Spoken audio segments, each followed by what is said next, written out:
সুরানির বুঝি মরণ কাল এলো। তার প্রাণ হাঁপিয়ে উঠেছে। তার কিছুই ভালো লাগছে না। বদ্যি বড়ি নিয়ে এলো, মধু দিয়ে মেরে বললে, খাও। সে ঠেলে ফেলে দিলে। রাজার কানে খবর গেল। রাজা তাড়াতাড়ি সভা ছেড়ে এলো। পাশে বসে জিজ্ঞাসা করলে, তোমার কি হয়েছে, কি চাই? সে গুমড়ে উঠে বললে, তোমরা সবাই যাও, একবার আমার সাঙ্গাতনিকে ডেকে দাও। সাঙ্গাতনি এলো। রানী তার হাত ধরে বললে, সই, বসো, কথা আছে। সাঙ্গাতনি বললে, প্রকাশ করে বলো। সুরানী বললে, আমার 7 মহলা বাড়ির একধারে 3টে মহল ছিল 2 রানীর, তারপর হলো 2টো, তারপর হলো 1টা, তারপরে রাজবাড়ি থেকে সে বের হয়ে গেল। তারপরে দুয়ারানির কথা আমার মনেই রইল না। তারপর একদিন দোলযাত্রা। নাট মন্দিরে যাচ্ছি ময়ূর পঙ্খী চড়ে। আগে লোক, পিছে লস্কর, ডাইনে বাজে বাঁশি, বাঁয়ে বাজে মৃদঙ্গ।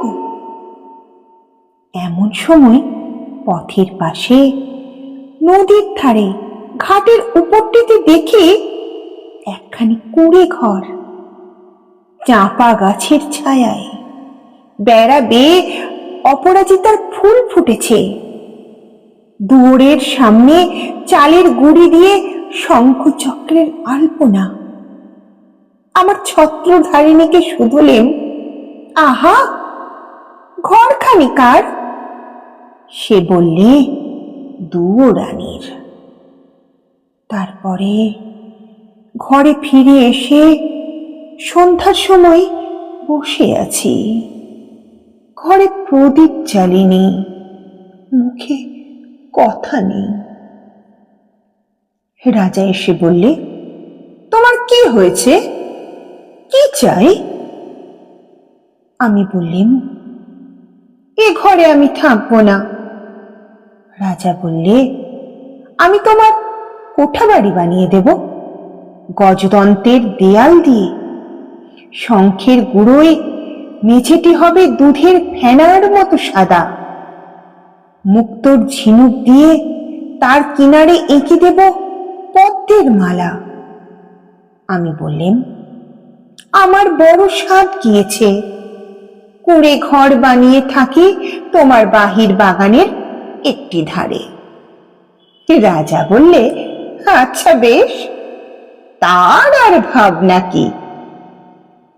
কুঁড়ে ঘর বানিয়ে দিলে। সে ঘর যেন তুলে আনা বনফুল।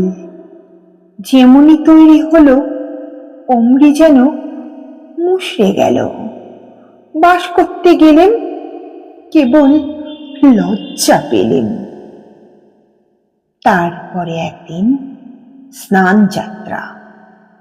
নদীতে নাইতে গেছি, সঙ্গে 107 জন সঙ্গিনী। জলের মধ্যে পালকি নামিয়ে দিলে, স্নান হলো। পথে ফিরে আসছি, পালকির দরজা একটু ফাঁক করে দেখি, ও কোন ঘরের বউগা, যেন নির্মাল্যের ফুল, হাতে সাদা শাঁখা, পরনে লাল পেরে শাড়ি। স্নানের পর ঘড়াই করে জল তুলে আনছে। সকালের আলো তার ভিজে চুলে আর ভিজে ঘড়ার উপর ছিকিয়ে উঠেছে। ছত্রধারিণীকে শুধলেম, মেয়েটি কে, কোন দেব মন্দিরে তপস্যা করে? ছত্রধারিণী হেসে বললে, চিনতে পারলে না, ওই তো দুরানী। তারপরে ঘরে ফিরে একলা বসে আছি। মুখে কথা নেই। রাজা এসে বললে, তোমার কি হয়েছে, কি চাই? আমি বললাম, আমার বড় সাধ, রোজ সকালে নদীতে নিয়ে মাটির ঘড়ায় জল তুলে আনবো বকুল তলার রাস্তা দিয়ে। রাজা বললে, আচ্ছা বেশ, তার আর ভাবনা কি? রাস্তায় রাস্তায় পাহারা বসলো, লোকজন গেল সরে।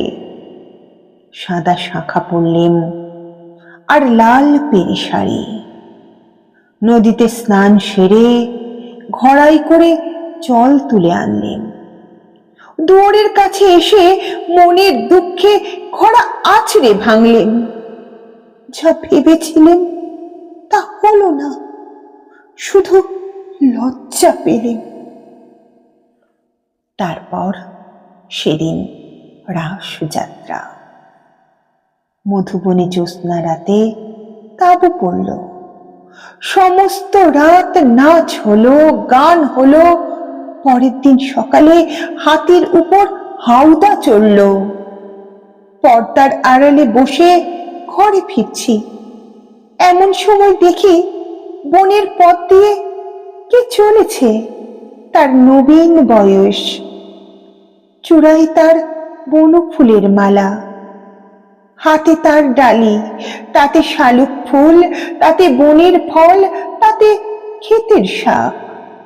ছত্রধারিণীকে শুধলেন, কোন ভাগ্যবতীর ছেলে পথ আলো করেছে?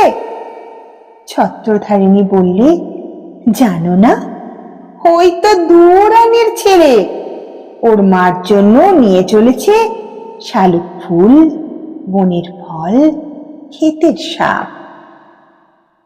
তারপরে ঘরে ফিরে একলা বসে আছি, মুখে কথা নেই।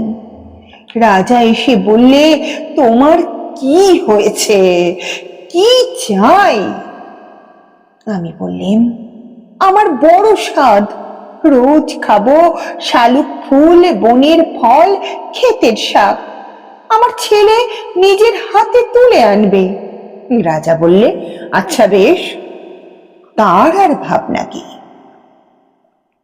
সোনার পালঙ্কে বসে আছি, ছেলে ডালি নিয়ে এলো, তার সর্বাঙ্গে ঘাম, তার মুখে রাগ।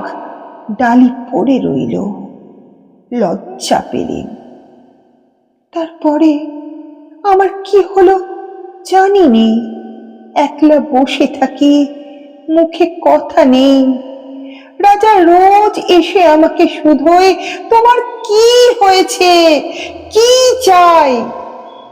সুরানী হয়েও কি চাই সে কথা লজ্জায় কাউকে বলতে পারিনি। তাই তোমাকে ডেকেছি সেনাপতি, আমার শেষ কথাটি বলি তোমার কানে। ওই দুরানির দুঃখ আমি চাই। সাঙ্গাতনি গালে হাত দিয়ে বললি, কেন বলো তো? সুরানী বললি, ওই বাঁশের বাঁশিতে সুর বাজল, কিন্তু আমার সোনার বাঁশি কেবল বয়েই বেড়ালেম, আগলে বেড়ালেম, বাজাতে পারলেম না। নমস্কার।